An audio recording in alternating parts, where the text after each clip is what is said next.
Em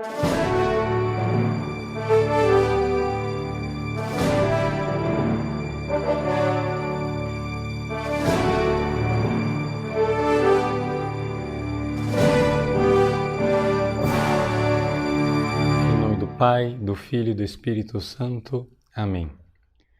Inspirai, Senhor, as nossas ações e ajudai-nos a realizá-las, para que em vós comece e para vós termine tudo aquilo que fizermos por Cristo, Senhor nosso. Amém. Santa Maria, Mãe de Deus, rogai por nós. Em nome do Pai, do Filho e do Espírito Santo. Amém. Então, uma boa noite a todos. Eu peço desculpas do atraso e também peço desculpas igualmente de ter desmarcado a aula de ontem para hoje. Como vocês estão vendo, nós tivemos agora uma pequena dificuldade com a transmissão sonora também por causa da minha voz. Você está vendo que eu estou com a voz um pouco embargada, então é difícil o microfone captar numa qualidade que seja adequada para você aí em casa. Então, tudo bem. Então foram um pouquinho os pequenos percalços de saúde. Então a primeira coisa, já lanço desde o início aqui qual é o tema da aula de hoje. Hoje nós vamos falar do Santo Padre Pio de Pietrelcina, São Pio de Pietrelcina. Por quê? Porque estamos aí às portas da celebração do dia de São Pio. Então vamos meditar um pouco sobre a vida dele, o significado da vida dele, mas também, sobretudo, vamos no início do programa já pedir para ele a graça, né, de eu ter uma voz aí que sustente pelo menos até uma parte da nossa aula, tá bom? Então, peço desculpas. Se eu não der conta de levar a aula inteira até o fim, você vai compreender, né? Vai compreender também os percalços da questão da saúde, né? Então, já semana passada, você se lembra que eu estava tossindo bastante, agora a voz está se recuperando, mas eu não posso forçar a barra também, porque depois todo o processo de recuperação regride, né? Então, vamos um pouco aproveitar essa ocasião para nós falarmos a respeito de São Pio de Pietrelcina. Quem é São Pio? Bom, primeira coisa, por que eu, de tantos santos da Igreja, vou falar do São Pio de Pietrelcina? Porque o Padre Pio é um santo extraordinário e é, digamos assim, um homem da providência para a Igreja do século XX e XXI. Porque a Igreja Católica ela tem 2000 anos de história. Nesses 2000 anos de história, nós podemos notar que a gente lê histórias de santos ao longo dos séculos e essas histórias de santos, elas muitas vezes são taumatúrgicas, são memórias assim, histórias de santos cheias de milagres, cheias de coisas assim extraordinárias. Pois bem, quando a gente lê aquilo lá na Idade Média, qual é a nossa tentação de homens e mulheres dos tempos modernos? É dizer, isso aí é lorota, isso daí inventaram, isso é a imaginação do homem medieval que vivia num horizonte e num mundo onde praticamente as coisas eram cheias de anjos, demônios e milagres a todo momento.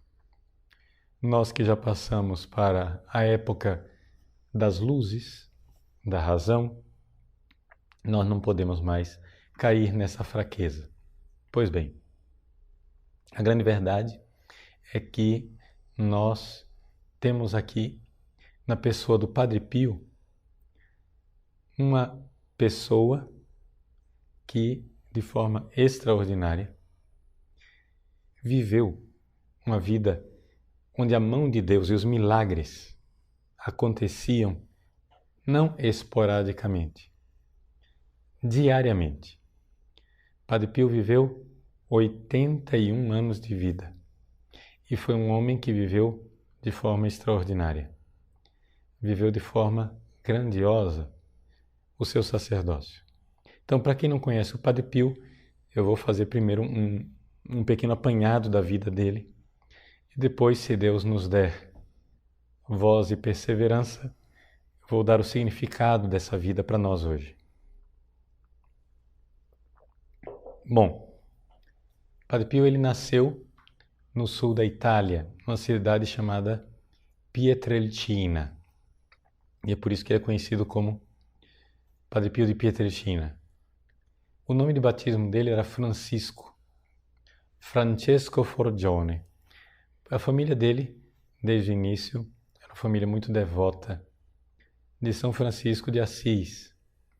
E então o Padre Pio, devoto de São Francisco, quis logo na tenra infância se dedicar ao sacerdócio. E então ele entrou, ainda rapaz, entrou para a ordem dos capuchinhos. Os capuchinhos, para quem não sabe, naquela época, eram uma das ordens mais penitentes da Igreja Católica.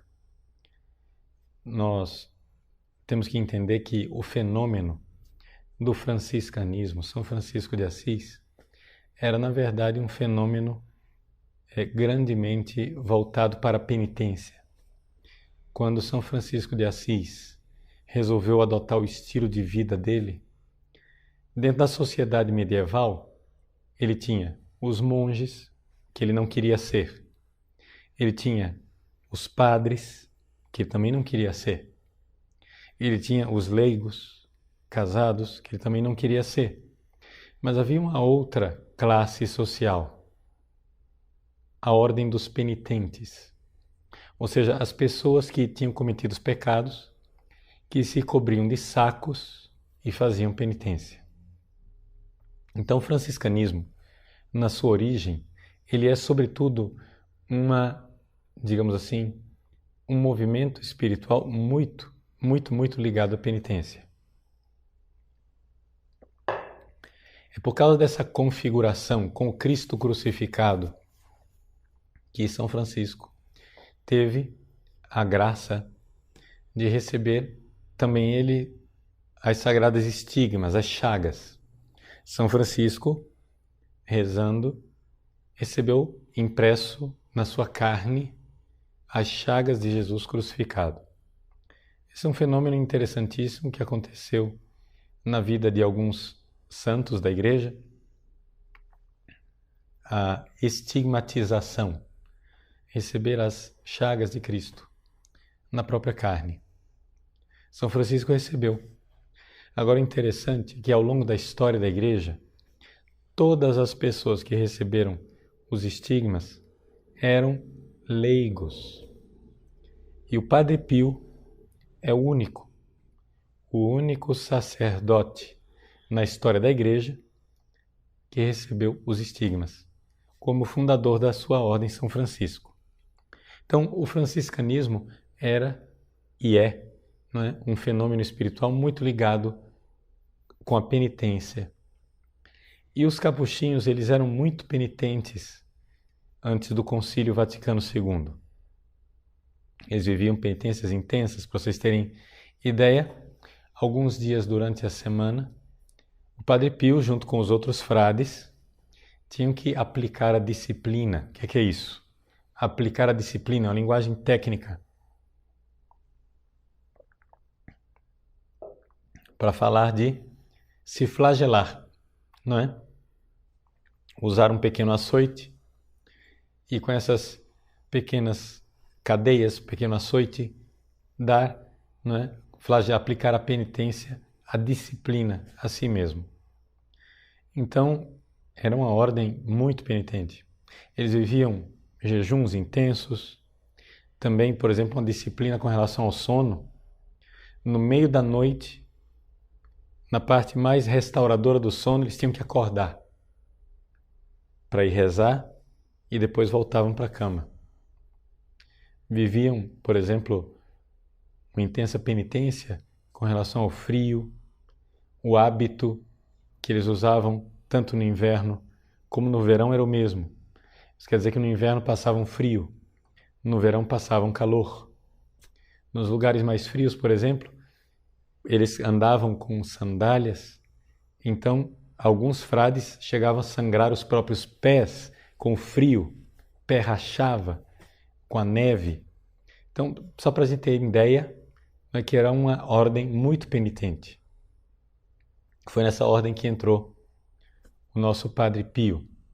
E entrou nessa ideia, entrou nessa vocação, nessa sintonia de penitência. Mas ele já vivia isso desde a sua infância. Padre Pio, de uma forma extraordinária, desde a infância, ele sempre foi visitado por Jesus, por Maria, pelos anjos, por santos, por demônios. A vida espiritual para o Padre Pio não era invisível. Ele vivia essa presença de Jesus e de Maria constantemente.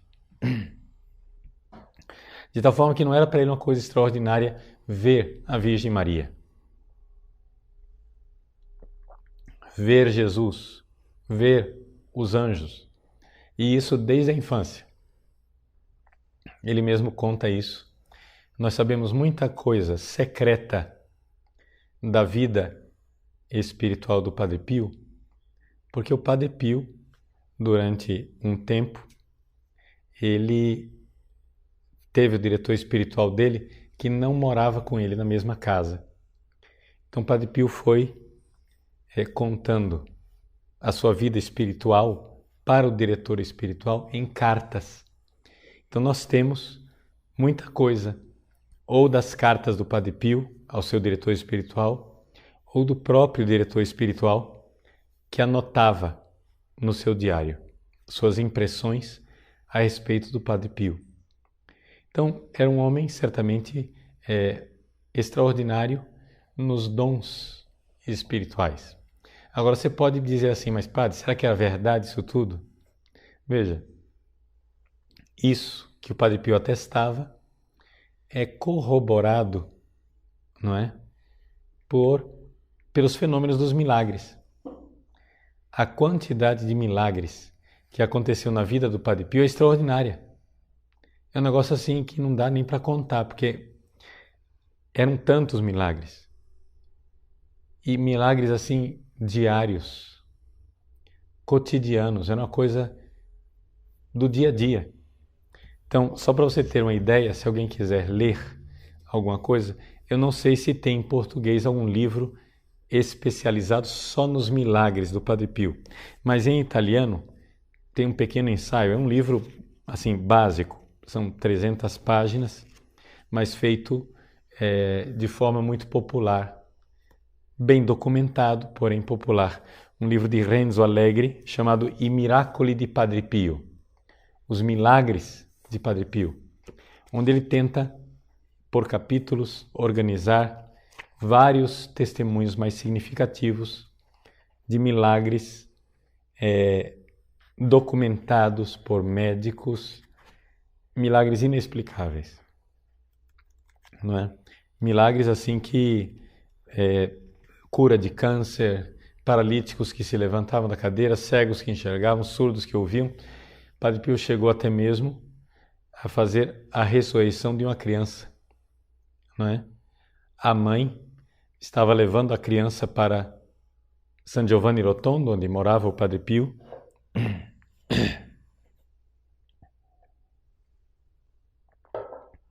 e foi levando a criança estava doente de uma forma tremenda, e no meio da viagem, no trem, a criança morreu.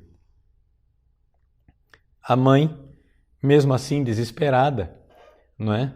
Ela foi mesmo assim para San Giovanni Rotondo, isso indo contra as leis, não é? Evidente, dos homens, porque ela não podia carregar o cadáver de uma criança no trem. Então o que é que a mãe fez? A criança tinha evidentemente morrido. A mãe colocou a criança dentro de uma mala, não é? E nessa mala, ela era uma mala dessas que fecham completamente, colocou a criança dentro da mala e levou para San Giovanni Rotondo, escondendo o cadáver da criança, né, dos oficiais ali no trem, nas pessoas, etc. Quando ela chegou em São Giovanni Rotondo, havia um médico presente que estava observando tudo e viu a mulher abrir aquela mala e, quase numa crise histérica, suplicar de joelhos na frente do Padre Pio pela sua criança morta. O médico que estava lá viu que era impossível que aquela criança estivesse viva. Por quê? Porque a mala onde estava a criança teria morrido por sufocamento. Não havia ar suficiente dentro da mala para a criança fazer uma viagem e chegar ali. Pois bem, a mulher abriu a mala com a criança morta na frente do Padre Pio. O Padre Pio pegou a criança, olhou para ela e disse para a mãe: mas veja, não se preocupe, ela está viva. Entregou a criança de volta para a mãe. Quer dizer, são milagres assim extraordinários, uma coisa que não tem cabimento, né? Não tem cabimento, por exemplo, uma menina que nasceu sem pupila ser curada, conseguir enxergar e continuar sem pupila. São os médicos. Teve um outro homem que podia caminhar, mas os médicos, pelos exames, viam que não tinha condições dele caminhar. Porque os exames que eles tinham feito, né, parecia que a doença ainda estava lá, e no entanto ele estava caminhando. Ele continuou oficialmente inválido para o Estado italiano a vida inteira, porque os médicos não queriam reconhecer que ele era capaz de caminhar, mas ele caminhava. Ou seja, umas coisas assim que não tem assim, explicação, não é? Pois bem, e assim vai. Não somente esses milagres, os dons de cognição, de saber o futuro, de saber o que as pessoas carregavam no coração, os dons de bilocação. Padre Pio foi visto ainda vivo, foi visto nos Estados Unidos, em Roma várias vezes, em Milão, em lugares espalhados da Europa, na França. Padre Pio, sem sair de São Giovanni Rotondo, foi visto em vários lugares e atestado por pessoas que conheciam Padre Pio. Então, assim, é um milagre. A vida desse homem é um negócio que não tem explicação humana. E Deus faz isso. Deus dá à sua igreja este santo que não é somente santo de virtudes heróicas,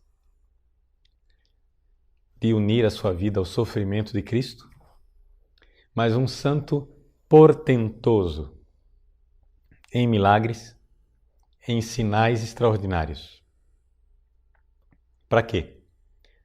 Para exatamente na nossa época cética.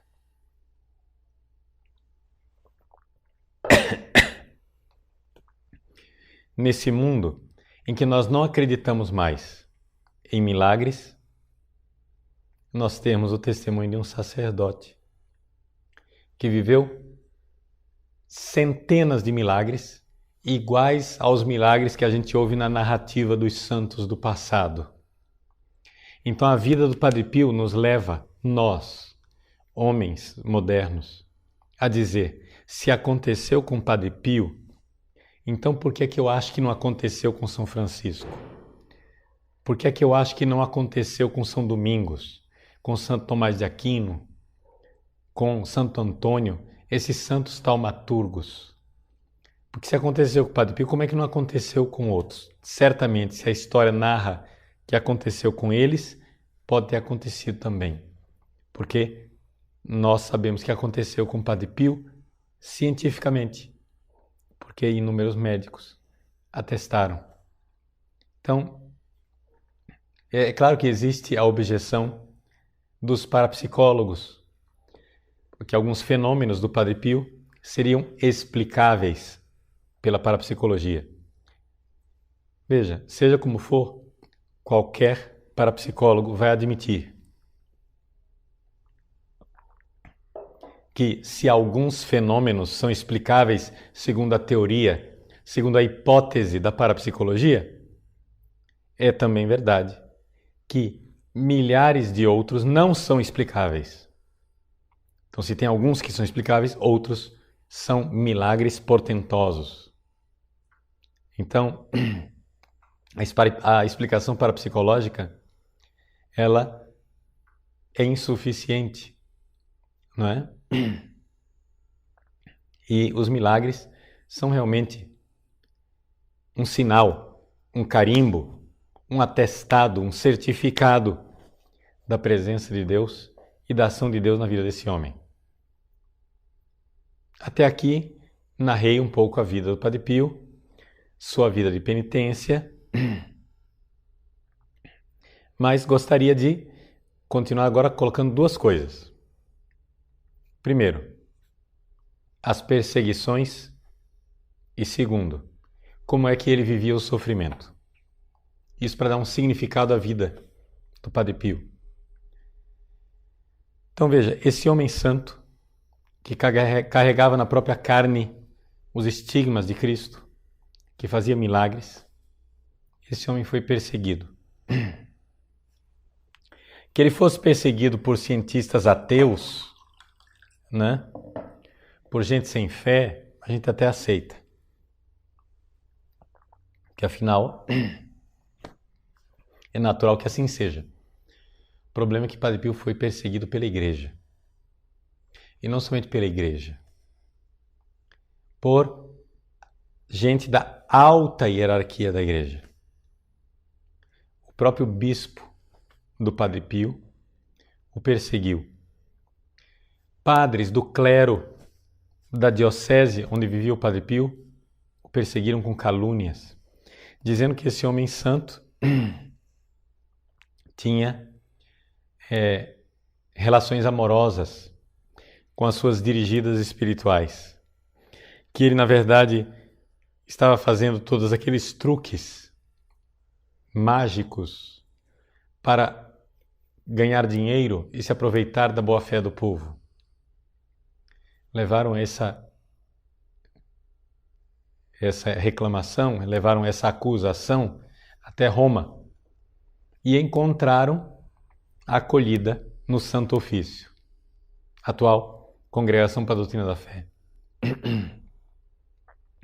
Então havia, por parte do Santo Ofício, sempre uma condenação do Padre Pio. Por quê?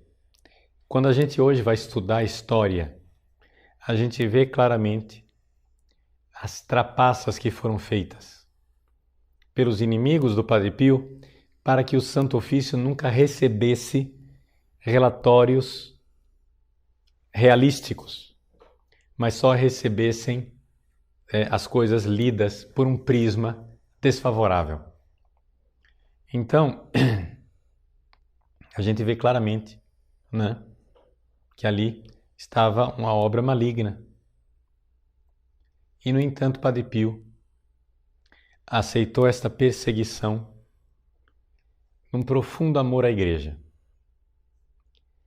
E, amando a Igreja, ele oferecia os seus sofrimentos. É interessante. Parece, e isso a gente vê nas cartas do Padre Pio e nos relatos que nós temos das pessoas que o conheceram, parece que havia uma ligação entre o sofrimento do Padre Pio e a eficácia ministerial do Padre Pio. O Padre Pio, quanto mais ele fazia milagres, quanto mais as pessoas eram curadas, quanto mais ele conseguia a conversão de grandes pecadores, parece que, ao mesmo tempo, ele pagava com sofrimentos, perseguições e doenças. Padre Pio passou por doenças físicas inexplicáveis, das quais ele era também milagrosamente curado. Por exemplo, durante todo o período em que Deus estava preparando o Padre Pio para receber os estigmas, ele recebeu as chagas de Jesus, em primeiro lugar, recebeu de forma invisível. Ele só sentia a dor. Então, durante vários anos, se não me engano, 8, 9 anos, o Padre Pio tinha os estigmas invisíveis. Ele já sabia que tinha os estigmas, mas ninguém enxergava. Nesse período, ele teve uma doença inexplicável que o obrigou a ficar fora do convento, ir para a casa dos pais. E é uma doença tão, assim, fora de classificação, que o Padre Pio chegou a ter febres, veja bem, de 48 graus. Uma febre dessa não existe nos registros da medicina. Ele, colocavam o termômetro nele, o termômetro explodia. Tinham que pegar termômetro de banheira, termômetro para medir temperatura de água quente, para conseguir aferir a temperatura do Padre Pio. E vários médicos atestaram temperaturas exorbitantes durante vários anos. Assim, tinha essas... Então ele não tinha condições de voltar para o convento. Ele ia para o convento e ficava doente. Voltar para a casa dos pais, ficava bom. Ia para o convento, ficava doente. E Deus foi deixando ele na casa dos pais, porque naquele período era como se Deus quisesse que o Padre Pio, no início, quando ele tinha os estigmas ainda invisíveis, o Padre Pio fosse preparado espiritualmente para o que ele deveria viver no futuro. Então, na intimidade da casa dele, em Pietrelcina, foi que ele recebeu os estigmas de forma invisível. E foi preparado por Jesus, por Maria, pelos anjos, pelos santos, para a sua missão. Ali ele celebrava a missa. Ali ele tinha, todos os dias depois da missa, êxtases. O sacristão sabia muito bem. O frade ficava lá, né? Como morto, inerte, em êxtase. E o sacristão fechava, a igreja ia passear e voltava algumas horas depois e o padre estava lá ainda, naquele êxtase. Então, uma vida extraordinária. Deus foi preparando ele para o sofrimento. Porque o Padre Pio sempre gostava de repetir uma frase da carta aos Hebreus. Não há redenção sem derramamento de sangue. Então ele dizia para os seus dirigidos espirituais que as almas custam sangue. Ou seja, como Nosso Senhor falou através de São Paulo, São Paulo dizia: completo na minha carne aquilo que falta aos sofrimentos de Cristo. Então, esse sofrimento de Jesus na cruz foi incompleto? Não, claro que não.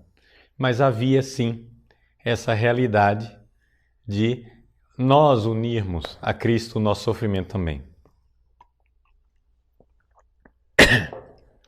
Isso é uma coisa que nós católicos sabemos muito bem e que os evangélicos protestantes têm uma certa dificuldade de admitir, mas está lá na carta de São Paulo, né? Na carta de São Paulo está atestado, completo na minha carne, o que falta aos sofrimentos de Cristo. Então, Padre Pio também unia o seu sacrifício de padre ao sofrimento de salvar as pessoas.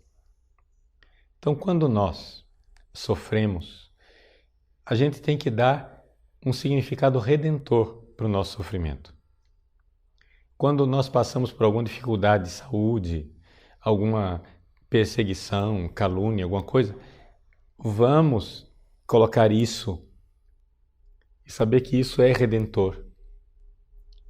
Quando nós passamos por perseguições, até mesmo dentro da igreja, vejam como o Padre Pio é um santo. extraordinário, fundamental para nós, como católicos, crermos mais uma vez, voltarmos a crer no significado de uma multidão de santos que vieram antes.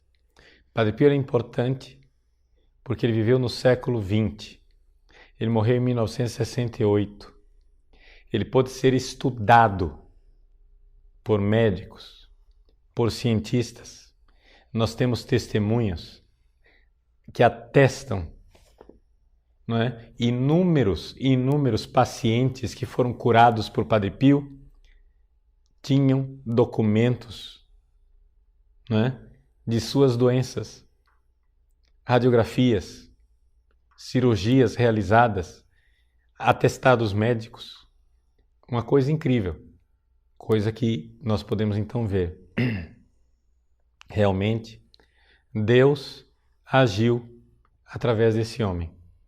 Então, se nós podemos crer que Jesus está vivo num homem como o Padre Pio, sim, é isso que eu estou dizendo, você ouviu direito. Quando um santo se configura a Cristo dessa maneira, ele pode dizer como São Paulo, vivo, mas não eu, Cristo vive em mim. Se Cristo vivo age na vida de um homem santo como esse, então ele pode ter agido também na vida de tantos outros santos ao longo da história. Por isso que é importante o Padre Pio. E a fé dele de continuar como filho fiel da Igreja,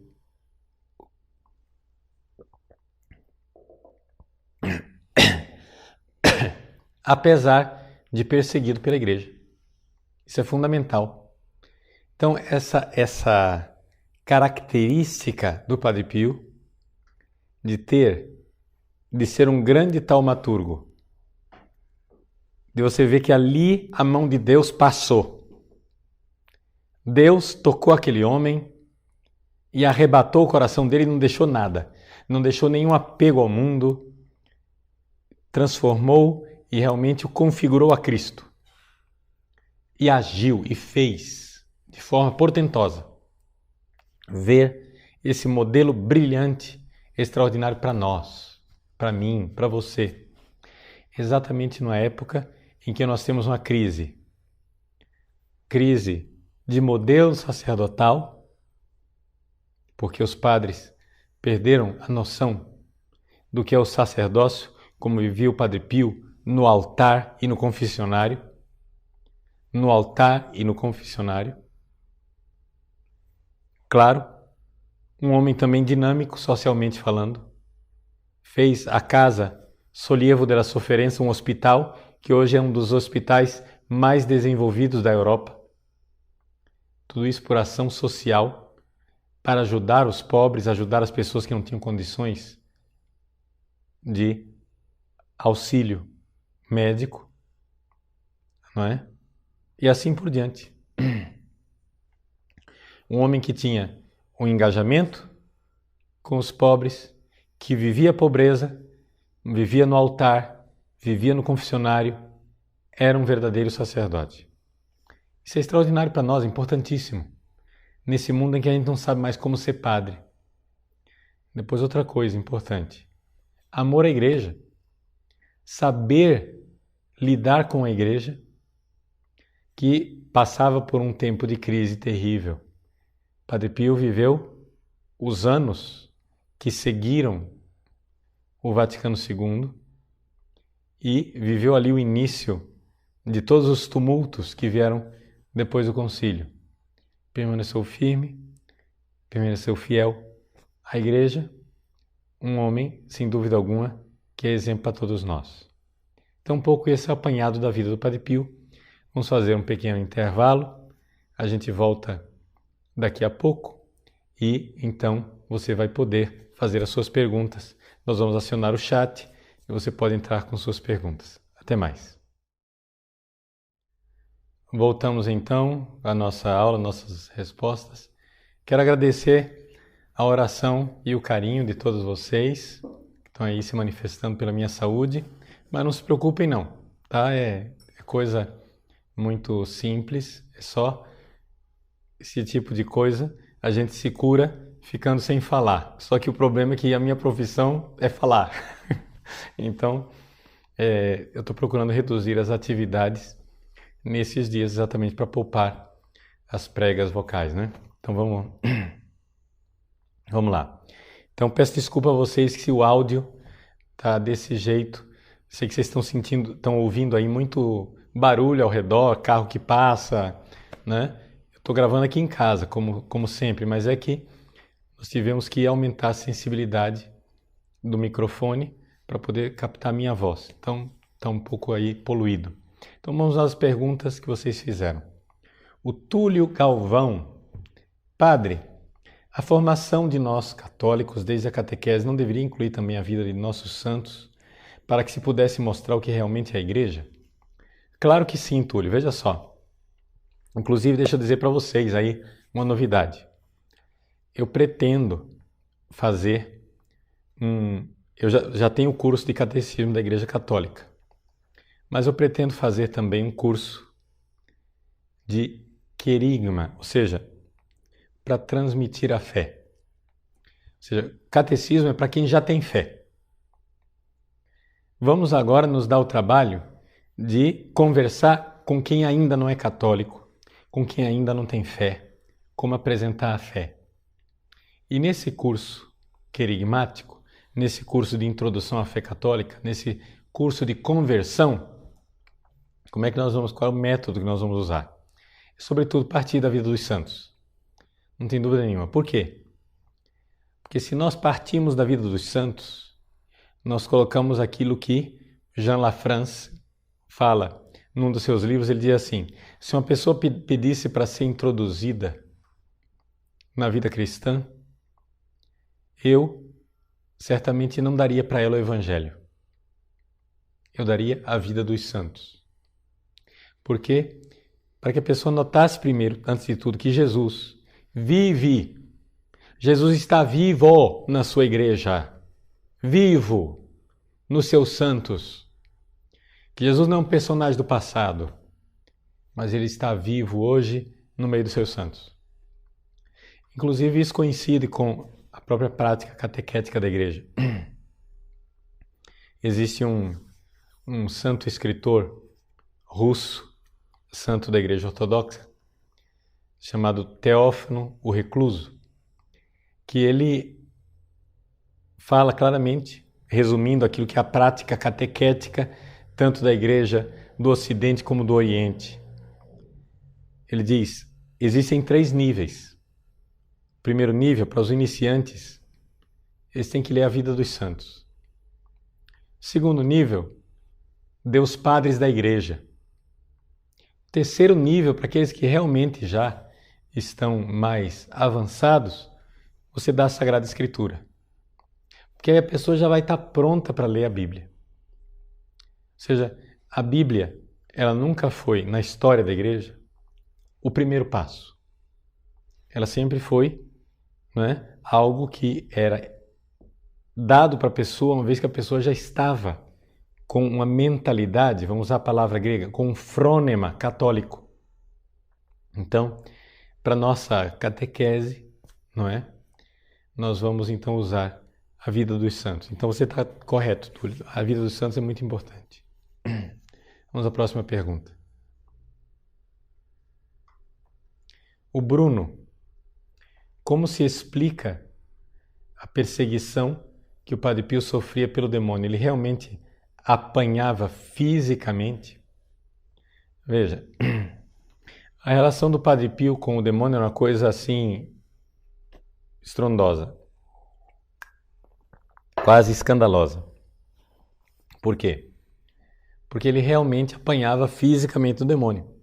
Ele acordava ensanguentado, com o olho roxo. Os frades ouviam barulho quando iam ver o quarto estava todo revirado. Então, como é que se explica isso? Vejam, essas ações extraordinárias do demônio, elas acontecem quando Deus dá a permissão de acontecerem. Vejam, Deus deu essa permissão porque Padre Pio tinha uma missão especial. Ele já recebia nele mesmo os sofrimentos necessários para ele, não é? Quando um dirigido espiritual do Padre Pio disse para ele assim um dia: Padre Pio, eu quero ser santo. Padre Pio respondeu assim: Va bene, figliolo. Tá bem, meu filho. Ma sappi che è una vita da cani, mas saiba que é uma vida de cachorro. Ou seja, a vida de um santo não é nada fácil, não é? Como aquela famosa frase de Santa Teresa d'Ávila: Senhor, se é assim que você trata os seus amigos, não é à toa que você tem tão poucos. Por quê? Porque o santo, ele não é chamado somente a achar que Jesus é bonito. Ele é chamado a viver a vida do próprio Cristo. Então, por isso, São Paulo pode fazer aquela lista enorme que ele tem lá na segunda carta aos Coríntios, de sofrimentos pelos quais ele teve que passar. Não é? Existe até mesmo uma tese, uma hipótese, que São Paulo também ele teria recebido os estigmas. Né? E vocês estão vendo colocar coisa na boca aqui, todo mundo se perguntando: o que é que o Padre Paulo está pondo na boca? É gengibre. Para ver se a garganta alivia um pouco. Então vejam só. Os santos, eles vivem essa vida espiritual e unida a Cristo. Então o caminho de Cristo é o caminho que a Igreja vive, da paixão, morte e ressurreição. Né? Tem uma outra pergunta aqui, não sei se você coloca para nós aí, a pergunta de por que é que o Padre Pio foi perseguido pela Igreja. Né? Não sei quem é a pessoa que colocou essa pergunta, vê se acha aí para mim. Por que é que a pessoa, assim, se perguntando, tá, a Lúcia. Padre Pio foi muito discriminado dentro da própria Igreja, assim como são hoje os clérigos comprometidos com a verdade de sempre da Igreja Católica. Por quê? Então, essa pergunta é interessante porque ela se une a isso aqui. Quando você opta por Jesus, Jesus quer te dar a ressurreição. Mas para te dar a ressurreição, ele faz com que você se una à cruz dele. Toma a tua cruz e me segue. Não é? Então, como é que Padre Pio foi perseguido pela própria igreja? Bom, Jesus não foi traído por um apóstolo? Não é esse exatamente o escândalo da cruz?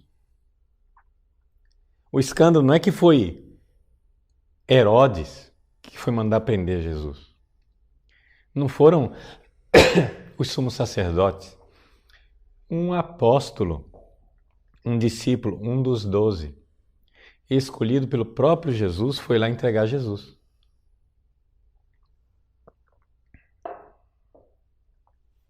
Então, compreende? A coisa não é fácil, não é? Por quê? Porque quando nós decidimos seguir Jesus, Jesus recapitulou na vida dele, não é? Essa expressão que São Paulo forjou, anakephalaioses, recapitulação. Jesus recapitulou na sua vida a história inteira da igreja. A igreja, como tal, ela irá seguir o caminho de Jesus na sua paixão, morte e ressurreição. Assim também todos os santos. Assim também você, sua vida. Não é? Tem uma pergunta aqui, de uma pessoa perguntando como é que podemos aplicar a espiritualidade do Padre Pio para os leigos, né? É a Daniela. Gostaria de saber como aplicar o modelo de santidade do Santo Padre Pio também para a vida dos leigos. Então, Daniela, a coisa é essa configuração ao Cristo crucificado. Nós estamos num mundo que esqueceu que ser cristão é carregar a cruz. Tem que entender isso. Veja, vamos simplificar toda essa história do Padre Pio na mensagem de Nossa Senhora de Fátima, que o Padre Pio era muito devoto de Fátima. Aliás, o Padre Pio foi curado por Nossa Senhora de Fátima. Uns 9 anos antes do Padre Pio morrer, ele foi diagnosticado com câncer. E estava em fase terminal, os médicos já tinham desenganado. Aconteceu que veio a imagem peregrina de Nossa Senhora de Fátima à Itália. Não estava previsto que a imagem dela fosse San Giovanni Rotondo. Aconteceu um problema na viagem e terminaram levando de helicóptero a imagem de Nossa Senhora de Fátima lá para San Giovanni Rotondo.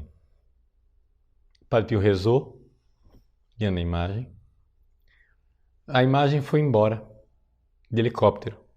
Quando o helicóptero foi embora, o piloto do helicóptero não sabia por quê, já estava distante, sentiu vontade de voltar e voltou, deu a volta, veio e parou no convento, acima da janela do Padre Pio. E o Padre Pio na cama dele, olhando pela janela, o helicóptero lá com Nossa Senhora. O Padre Pio chegou e disse: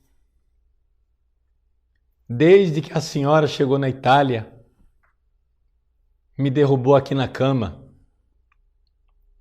com essa doença. Agora vai embora e me deixa assim? Naquele momento, ele teve uma espécie de espasmo e depois se sentiu melhor. E ficou curado, acabou o câncer, né? E ele todas as vezes narrava essa cura especial de Nossa Senhora de Fátima com muito carinho, dizendo, e chegava até as lágrimas quando ele contava esse milagre. Então veja só, é importante a gente lembrar disso. Nossa Senhora de Fátima ensinou a 3 crianças que elas deveriam unir os sofrimentos delas. Crianças! Ponham isso na cabeça, gente. Nossa Senhora ensinou para 3 crianças de 10, 9 e 7 anos de idade. Façam penitência para salvar a alma dos pecadores. Então, quando você sofre, o sofrimento que está aí na sua vida, mas também o sofrimento que você faz de penitência, você está salvando almas se você oferece a Cristo. Não é? As almas custam sangue, diz o Padre Pio. Então você que é leigo, você que é leiga, não pense que você vai levar seus filhos para o céu sem fazer penitência. Não pense que você vai alcançar a conversão da sua família sem fazer penitência, sem oferecer algum sacrifício. Tenha coragem de carregar a cruz. Uma das dificuldades que nós temos com os cristãos modernos é essa. Nós nos tornamos inimigos da cruz de Cristo.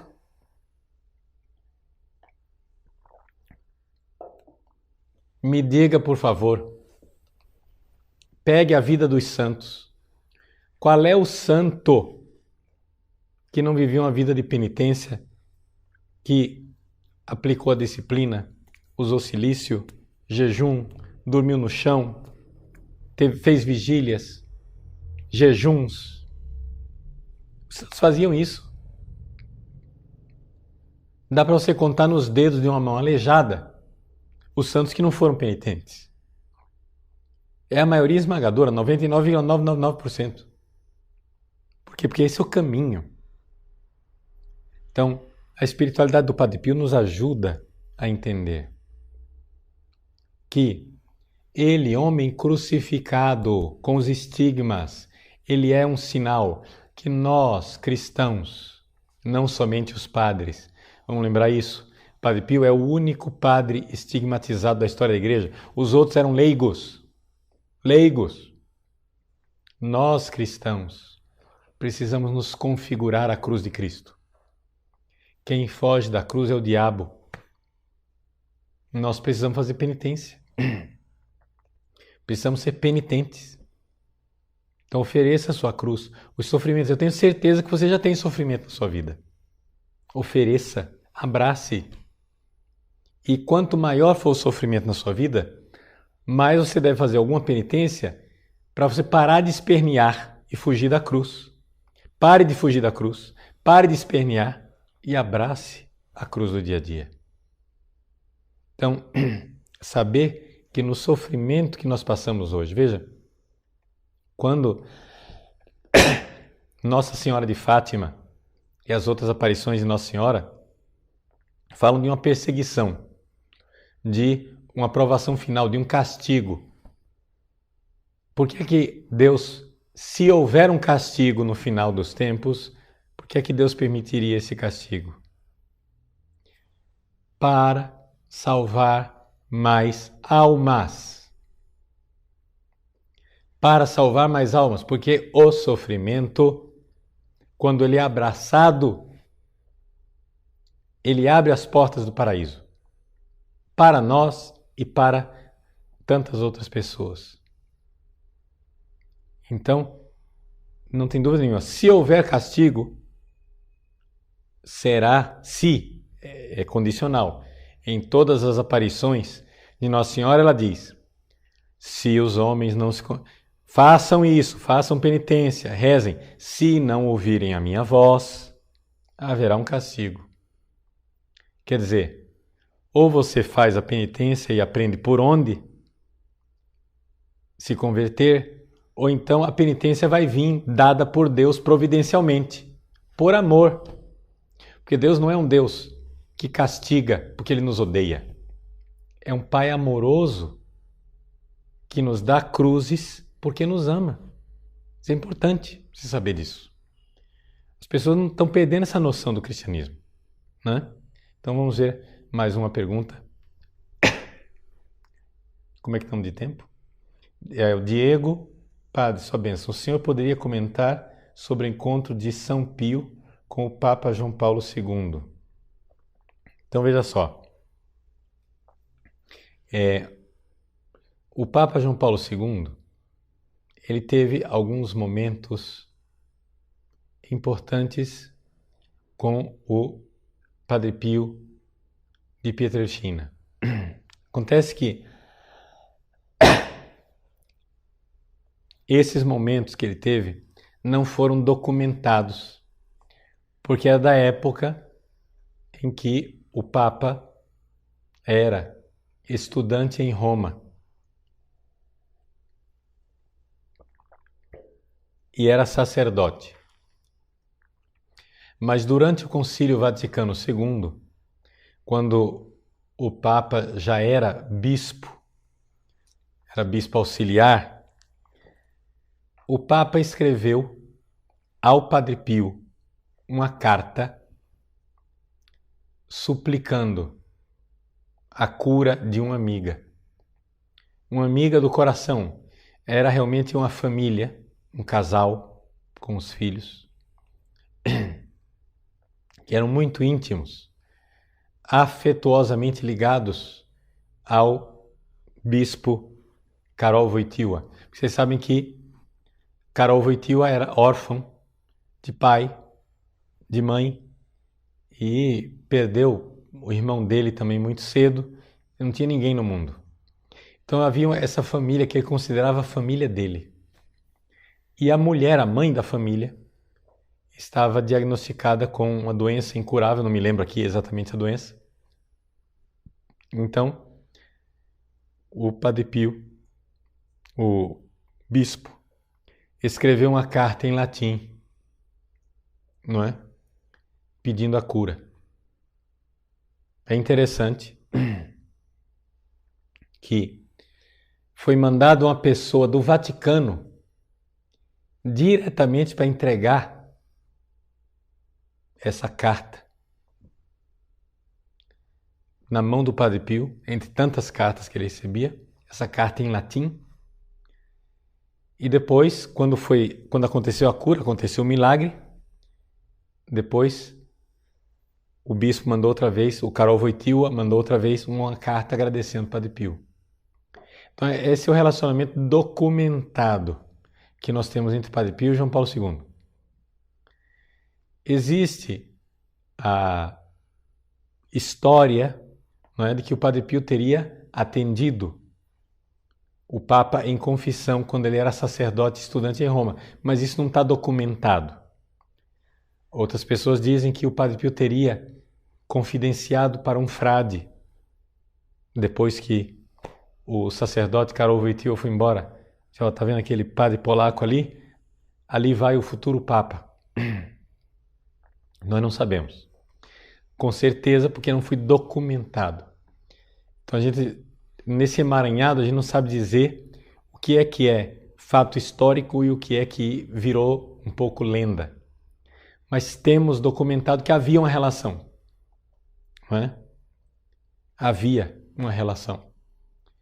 E que essa relação foi exatamente o que fez com que João Paulo II pedisse aos órgãos competentes do Vaticano que resolvessem logo as dificuldades para o processo de beatificação e de canonização do Padre Pio. O Papa João Paulo II quis pessoalmente canonizar o Padre Pio. E ele o fez.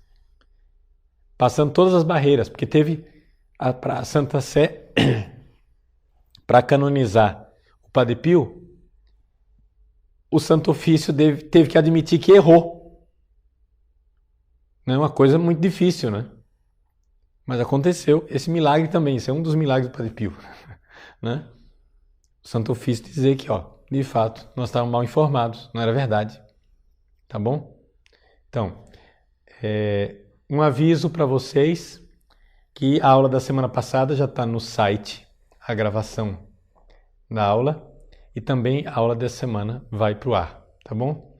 Eu peço para vocês para divulgar o nosso site cada vez mais, essa aula semanal, e lembrar vocês que na semana que vem nós vamos estar de volta no horário normal.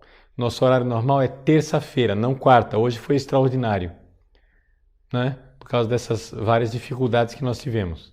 Semana que vem, então, nós vamos estar no horário normal, na terça-feira, a partir das 21 horas, horário de Brasília. Tá bom? Então, peço a vocês, encarecidamente, que ajudem a contribuir com o nosso site. Nós já fizemos algumas despesas essa semana, né? E compramos mais algum equipamento para o site devido à sua resposta positiva da semana passada. Que bom! Deus lhe pague. Muito obrigado. Né? Continuem sendo generosos. Né? Não sei se vocês notaram, se deu para notar que a iluminação deu uma melhorada, né, da semana passada para cá, porque já podemos comprar alguma iluminação a mais. É provisória ainda, não é a iluminação definitiva, porque a iluminação definitiva que nós queremos é um pouco mais especializada, mais moderna.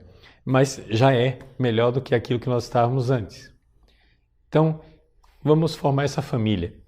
Eu tive a oportunidade de passar por Londrina, no Paraná, não é?